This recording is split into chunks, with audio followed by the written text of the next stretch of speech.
welcome to another installment of Better Daddying. I'm Dr. Sheldon Higgins. The National Institutes of Health recently released some startling statistics regarding American children and obesity. Research comparing the United States to 14 other industrialized nations revealed that children from the U.S. were more likely to be overweight than their counterparts in other countries. The most recent studies indicate that roughly 12% of American boys and over 10% of American girls are entering their teens significantly overweight. Along with genetic and environmental factors, the American childhood obesity epidemic is largely attributed to two distinct social phenomena. The first is physical inactivity. Children are spending most of their free time watching television, playing video games, and surfing the internet.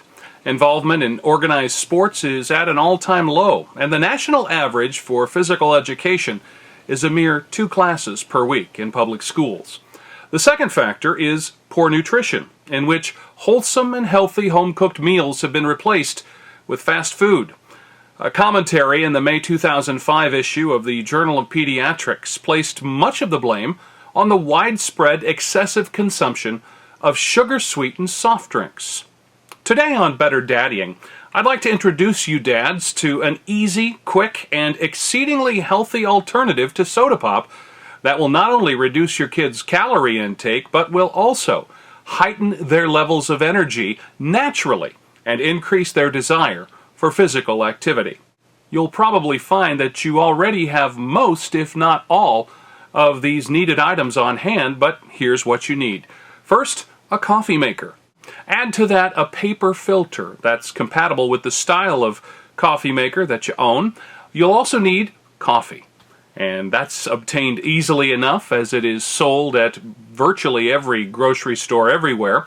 Now, you can purchase coffee already ground and ready to use, but be sure to check the label. Many commercially sold coffees are actually decaffeinated, and that's going to completely defeat our purpose. Now, I'm using whole beans here, and if you want to go that route, you'll also need a bean grinder. And you will definitely want to have a half-cup measuring cup on hand, and since this particular beverage is best served hot, you'll want to serve it up in coffee mugs with handles, so little hands don't get burned.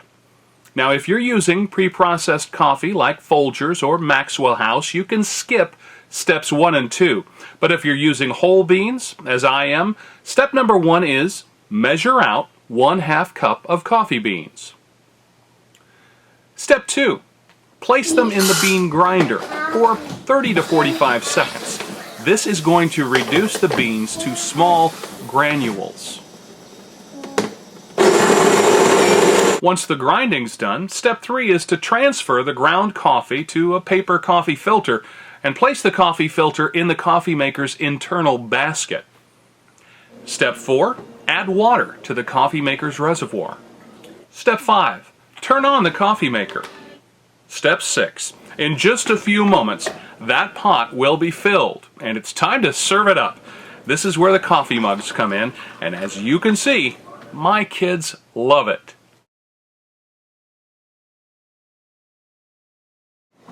Dad, you make a mean cup of joe. Here's some great news. While a 12-ounce can of, say, Coca-Cola contains a whopping 140 calories, kids' coffee, as I like to call it, has 0. That's right. You can serve your child cup after cup of this delicious beverage with a clear conscience. It doesn't contain so much as a single calorie. And not only that, but the health benefits are nothing short of amazing. Just a single cup of kids' coffee can take your kids from this